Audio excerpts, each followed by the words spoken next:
पिछले चैप्टर के लास्ट में हमने देखा था कि यूजिन के एब्सोल्यूट रिमूवर की वजह से प्लेग गॉड अवेकन हो जाता है और कियोस रियलम में एक गेट ओपन होने की वजह से एबिस का ग्रैंड ड्यूक वहां आने लगता है। अब इस चैप्टर की शुरुआत में हमें लिवेंट को दिखाया जाता है जिसे ईडियर ने एक सेपरेट जगह पर भेज दिया था, लेकिन इथन की बाइंडिंग की वजह से लिवेंट अपनी जगह से हिल डुल नहीं पा रहा होता है, जिससे परेशान होकर वो कहता है डैम इट, मैं बिल्कुल भी हिल नहीं पा रहा। क्या मैं सच में यहाँ हमेशा के लिए फंस चुका हूँ? ये सच में बहुत ही ज्यादा रिडिकुलस है। इसके बाद शांत होकर कहता है आखिर यूजिन इस कियोस रेलम के अंदर इतनी आसानी से मूव कैसे कर पा रहा है? हालांकि मैं ये जानता हूँ कि इस रियलम में कुछ भी पॉसिबल है, लेकिन कुछ भी करने के लिए एक मेथड की जरूरत होती है। तभी अचानक लिवेंट के सामने सोहर ब्लॉक बाय ब्लॉक टेलीपोर्ट होकर कहता है हेलो। वहीं इवेंट अचानक से अपने सामने किसी को ब्लॉक बाय ब्लॉक आता देख डर जाता है और उसकी चीख निकल जाती है, जो देखकर सोहर हंसते हुए कहता है आखिर तुम इतने शौक में क्यों हो और तुम्हारा चेहरा तो देखो। तब लिवेंट इरिटेट होकर कहता है मैं अचानक से इस अजीब जगह पर फंस चुका हूँ और कोई इस बात से सरप्राइज क्यों नहीं होगा जब तुम अचानक से किसी के सामने इतने अजीब तरीके से अपीयर हो जाओगे। वैसे तुम इस जगह पर इतनी आसानी से मूव कैसे कर पा रहे हो? तब सोहर कहता है कुछ खास नहीं, मैंने तो बस इसे इमेजिन किया था और ये अपने आप ही रियलिटी में बदल गया। यह जगह उतनी भी बुरी नहीं है जितनी पहली बार देखने में लगती है। तब लिवेंट कहता है क्या तुम्हारा इस बात से क्या मतलब है? इसके बाद अपने मन में कहता है अब ये मत कहना कि सोहर किसी तरह इस कियोस रियलम से भी जुड़ा हुआ है, बिल्कुल यूजिन की तरह। इसके बाद अपने बंधे हुए हाथ की ओर पॉइंट करके कहता है तो मैं तुम्हारी तरह आसानी से मूव क्यों नहीं कर पा रहा? मैं तो यहाँ बिना किसी मतलब के आ गया, जबकि मैं बाहर कुछ इंट्रूडर्स से फाइट कर रहा था। इसके बाद थोड़ा टेंस होकर कहता है खैर तुम्हारे हाथ के डैमेज को देखकर लगता है कि तुमने भी कुछ इंट्रूडर से फाइट किया था। तब सोहर लिवेंट के ऑब्जर्वेशन की बड़ाई करते हुए कहता है लिवेंट सच में तुम हमेशा की तरह बहुत ही ज्यादा शार्प हो। हालांकि जिससे मैंने फाइट किया था वो सच में एक बहुत बड़ी मछली था और मुझे लगता है कि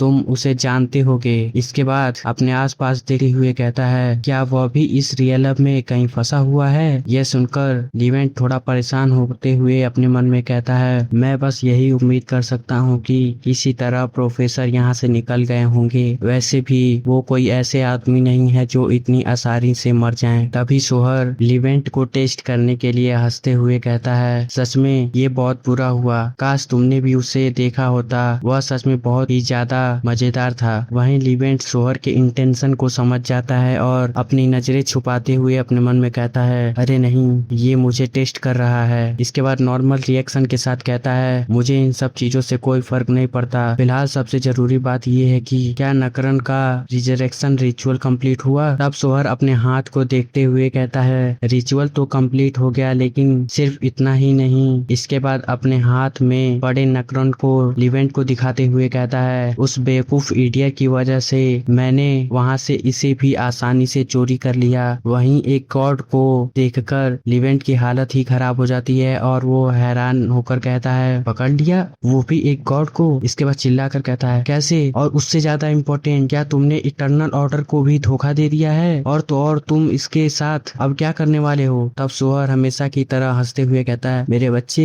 ये क्वेश्चन तुम्हें सूट नहीं करता। इसके बाद एक डरावनी स्माइल करते हुए कहता है और बात रही धोखा देने की तो हाँ, क्योंकि इससे मुझे ज्यादा फायदा हो रहा है। और क्या मुझे किसी और रीजन की जरूरत है? सोहर की इस बेवकूफी को देखकर लिवेंट अपने मन में कहता है तू पूरी तरह पागल हो चुका है बेवकूफ। तभी सोहर प्लेग गॉड को एक कीड़े की तरह उठाते हुए कहता है वैसे भी क्योंकि अब मेरे पास ये है, इसलिए मैं इस बारे में क्यूरियस हूँ कि क्या होगा अगर मैं इस फॉर्मलेस कियोस में एक गॉड को डिवोवर कर लूं। ये कहकर वो लिटरली लिवेंट के सामने ही प्लेग गॉड को अपने मुंह में डाल लेता है, जो देखकर लिवेंट की फटकर चार हो जाती है और वो कहता है बेवकूफी मत करो, एक गॉड को कंज्यूम करना ये कोई ऐसी चीज नहीं है जिसके बारे में क्यूरियस होना चाहिए। इसके बाद अपने मन में कहता है एक गॉड को कंज्यूम करने से इतनी ज्यादा पावर मिलती है कि एक ह्यूमन उसे हैंडल नहीं कर सकता। ये बिल्कुल गैम्बलिंग की तरह है जिसमें तुम्हारे जीतने के चांस हद से ज्यादा कम है। लेकिन फिर भी क्या हुआ अगर किसी तरह सोहर ने 0% चांस होने के बाद भी इस कियोस रियलम में होने की वजह से किसी तरह ग्रैंड ड्यूक की पावर को हासिल कर लिया।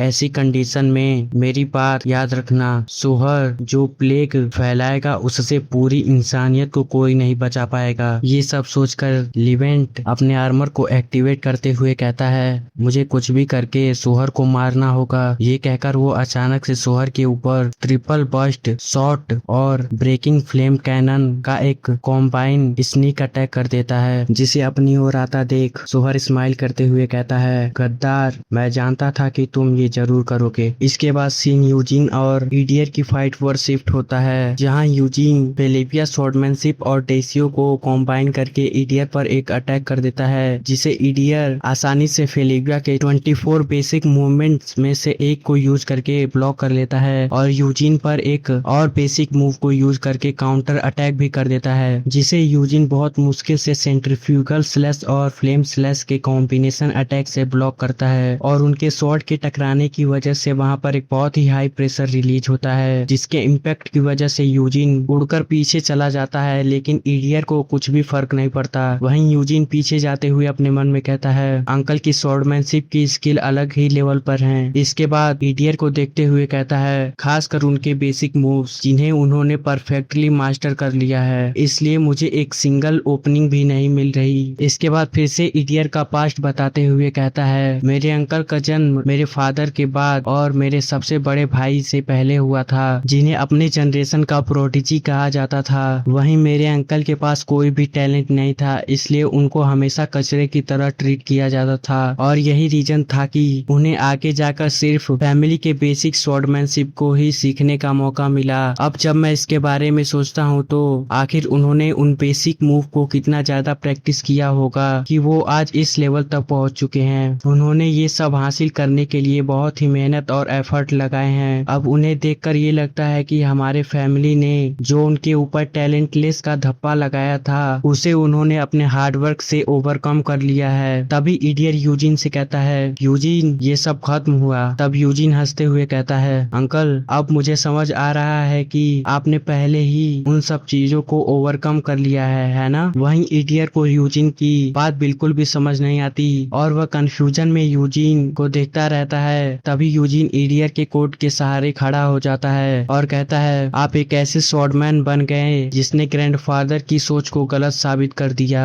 आगे अपने मन में कहता है, मुझे भी लगता है कि मैं अपने एफर्ट से एक स्ट्रिंग होने के लिमिट को ओवरकम कर सकता हूँ। इसके बाद एक मैजिक को यूज करते हुए हंसकर ईडियर से कहता है, आपको क्या लगता है अंकल, आपको क्या लगता है अंकल, क्या मैं अपने फेथ को जीत नहीं पाऊंगा। वहीं ईडियर यूजिन को कुछ करता देख चौंक जाता है और कंफ्यूजन भरी आवाज में कहता है, यूजिन अब तुम क्या कर रहे हो। लेकिन यूजिन कुछ भी नहीं कहता और अपने मैजिक को कंटिन्यू करते हुए अपने मन में कहता है, मेरी सोच बहुत ही ज्यादा छोटी थी, क्योंकि इस समय मैं एक ऐसे रियलम में हूँ जहाँ पर नॉर्मल वर्ल्ड के लिमिट्स काम नहीं करते और यहाँ इन्फिनिट पॉसिबिलिटीज हैं। इसके बाद अपने पुराने मेमोरी को याद करते हुए कहता है, फिलहाल के लिए मुझे अपने कॉमन सेंस को भूल जाना चाहिए और एक स्ट्रिंग से एक नॉर्मल लाइन और एक नॉर्मल लाइन से एक स्क्वायर और एक स्क्वायर से एक पॉलीहाइड्रोन और लास्ट में एक ऐसी चीज जो किसी भी डायमेंशन के परे एग्जिस्ट करती है, एक हाइपर डायमेंशनल पॉलीहाइड्रोन यानी एक टेसरेक्ट। ये एक ऐसी चीज है जो एक डायमेंशन को भी इरेज कर सकती है। ये कहकर वो उस टेसरेक्ट से अपनी एब्सोल्यूट रिमूवर को बनाने लगता है और कहता है, ये है वो एब्सोल्यूट रिमूवर जो किसी भी डायमेंशन को भी आसानी से इरेज कर सकता है। लेकिन इससे पहले यूजिन उसका इस्तेमाल कर पाता, अचानक उन लोगों के आसपास का कियोस रियलम कोलैप्स होने लगता है, जो देखकर वह दोनों चौंक जाते हैं और यूजिन कहता है, आखिर ये क्या हो रहा है। लेकिन दूसरी तरफ ईडियर समझ जाता है और गुस्से में कहता है, वो बेवकूफ सोहर आखिर वहाँ कर क्या रहा है। इसके बाद अचानक यूजिन की ओर अपना हाथ बढ़ाकर कहता है, खैर मुझे इन सब बातों से कोई फर्क नहीं पड़ता, क्योंकि अब फेथ का तराजू तैयार है, चलो अब यहाँ से। इससे आगे वो यूजिन से कुछ कह पाता तभी यूजिन और लिवेंट का डायमेंशन क्रैक होने की वजह से बाइंड एक्टिवेट हो जाता है और अचानक यूजिन लिवेंट की ओर खींचने लगता है और चिल्लाकर कहता है, अरे नहीं, अजाजेल की अथॉरिटी। वहीं ईडियर भी यूजिन को अचानक से ऐसे जाता देख चिल्लाकर कहता है, यूजिन रुको, मेरे साथ चलो। लेकिन यूजिन अजाजेल के बाइंडिंग की वजह से वहां से घिसटते हुए चला जाता है, जो देखकर ईडियर इरिटेट होकर कहता है, डैम इट, स्पेस स्पेस बहुत तेजी से कोलैप्स हो रहा है, जिसकी वजह से मैं उसके पीछे भी नहीं जा सकता। तभी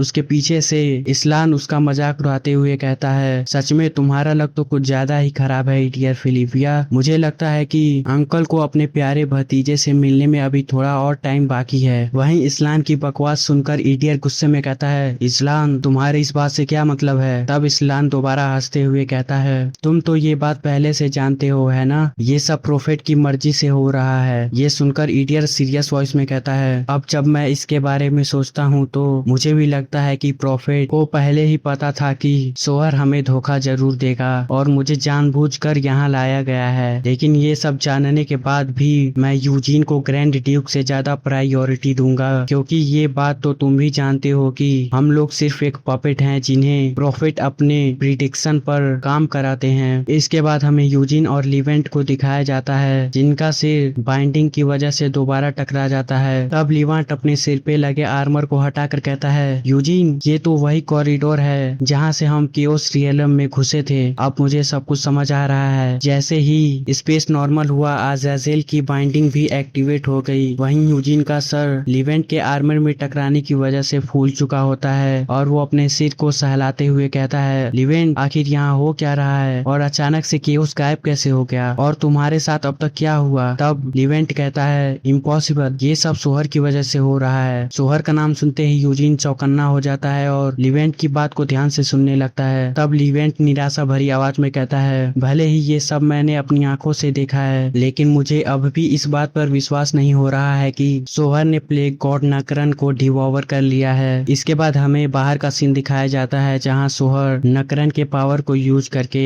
बाइसन के आसमान में एक पोर्टल खोलने लगता है, जो देखकर नीचे खड़ी इनाम, लवीना और सुनबे हैरान हो जाती हैं। फिलहाल ये चैप्टर यहीं खत्म होता है। मिलते हैं एक और नई वीडियो में, तब तक के लिए बाय बाय।